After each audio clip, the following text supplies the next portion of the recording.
Hello दोस्तों, इस video में हम properties of division of integers के बारे में बात करेंगे कि जो इंटीजर्स हैं उनको आपस में जब हम डिवाइड वगैरह करते हैं तो उनकी क्या प्रॉपर्टीज़ हैं, कैसे साइन वगैरह, कैसे डिवीज़न लगती है और क्या प्रॉपर्टीज़ हैं।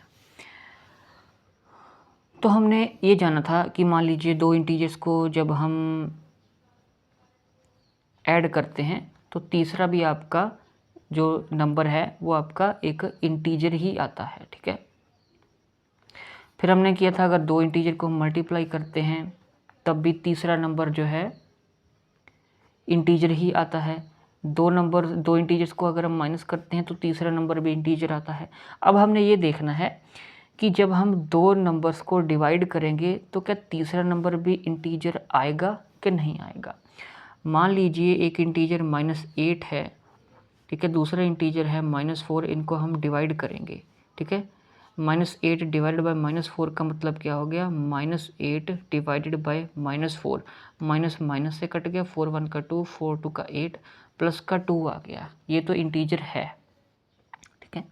मान लीजिए अगर हम एक इंटीजर ले लेते हैं -5, दूसरा इंटीजर हम ले लेते हैं -3, ठीक है। इनको हम डिवाइड करते हैं कि क्या आएगा, तो -5 डिवाइडेड बाय -3, इसका मतलब क्या हो गया, इसका मतलब हो गया जी -5 डिवाइडेड बाय -3, माइनस माइनस से कट गया, बचा आपका 5/3। 5/3 को जब हम डिवाइड करेंगे, 5/3 का मतलब क्या हो गया कि 5 डिविडेंड है, ठीक है, और 3 क्या है, डिवीज़र है। तो 3 1 इसको डिवाइड करना पड़ेगा, 3 1 का 3, 3 का टेबल पढ़ना पड़ेगा कि आंसर 5 से ज़्यादा ना आए। 3 1 का 3, 3 2 का 6, 6 तो ज़्यादा आ गया तो 1 पे जाएगा, 3 1 का 3 और 5 में से 3 गया 2 और आगे ये नहीं जा रहा तो पॉइंट लगा के 0 हम लेंगे। 3 7 का 21, ये बढ़ गया, 3 6 का आ गया 18, ठीक है, और 10 में से 8 गया 2, 1 में से गया 0, 2 आ गया, फिर हम 0 उतारेंगे, 3 6 का 18 आ जाएगा, ठीक है, आपका 2 रिमाइंडर आ जाएगा, तो 1.66 ऐसे ही ये आगे चलता रहेगा।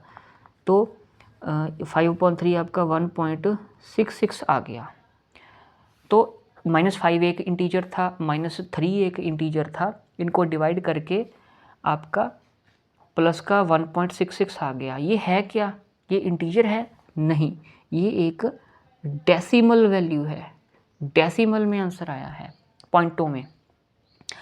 तो यहाँ से हमको क्या पता लगता है कि ये हमेशा ये बात सही नहीं रहेगी कि दो इंटीजर्स को डिवाइड करने पर एक इंटीजर ही आएगा, क्योंकि हमने देखा कि इस केस में इंटीजर आया था लेकिन इस केस में इंटीजर नहीं आके डेसिमल वैल्यू आई थी।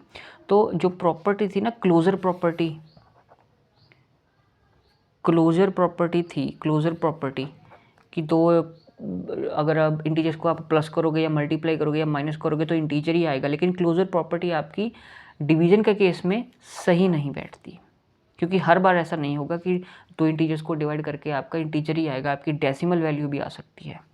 ऑलराइट, ये पहली प्रॉपर्टी थी कि क्लोजर प्रॉपर्टी लागू नहीं होती इंटीजर्स के ऊपर, collection of integers is not closed under division.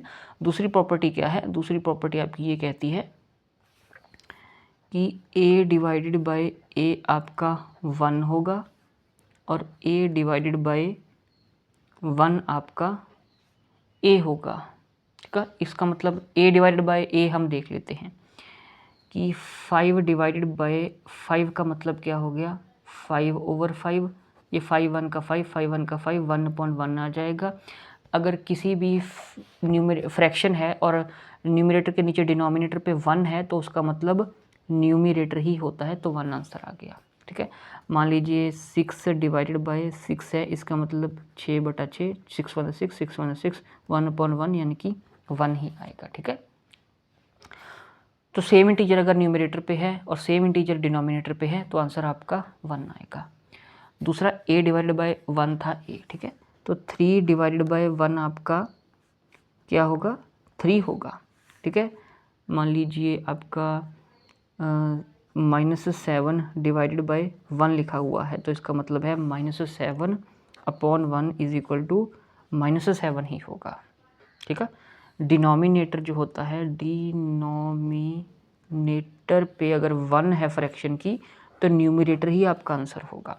मान लीजिए -4/1 है, इसका मतलब -4 इसका आंसर होगा, ऐसे। और क्या प्रॉपर्टी है, हाँ प्रॉपर्टी 4। मान लीजिए 0 डिवाइडेड बाय 5 है, जो 0 है वो किसी इंटीजर के साथ डिवाइड हो रही है, तो 0/5 का मतलब आपका 0 होगा, ठीक है। 0 डिवाइडेड बाय -9, इसका मतलब क्या होगा, यानी कि 0/-9 इज इक्वल टू, इसका भी 0 ही होगा, 0/-9 0 होगा, ठीक है। लेकिन इसका मतलब क्या है, 0 डिवाइडेड बाय 5 हम कैसे लिखेंगे, 0 डिवाइडेड बाय 5 हम कैसे लिखेंगे, 0/5 मतलब क्या होगा, 0 डिवाइडेड बाय 5, ये आपने ध्यान में रखना है, ठीक है। तो 5 0 का 0 होता है, 0, तो आंसर 0 आ रहा है, ठीक है।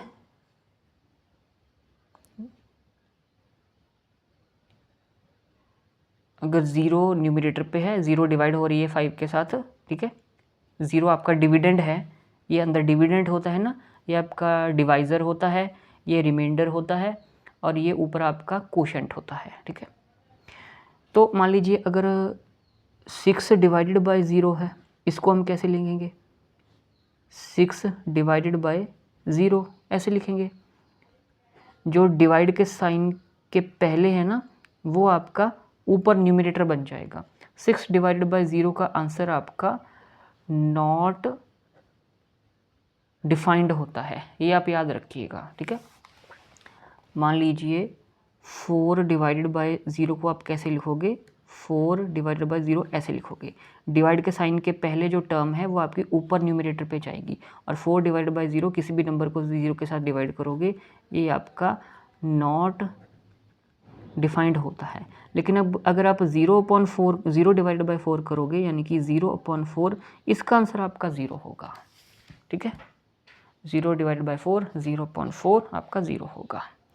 ये आपकी कुछ प्रॉपर्टीज़ थी, किसकी, properties of division of integers. I hope आप अंडरस्टैंड कर पाए होंगे। चैनल को आप सब्सक्राइब कर सकते हैं, वीडियो को आप शेयर कर सकते हैं। Thank you very much.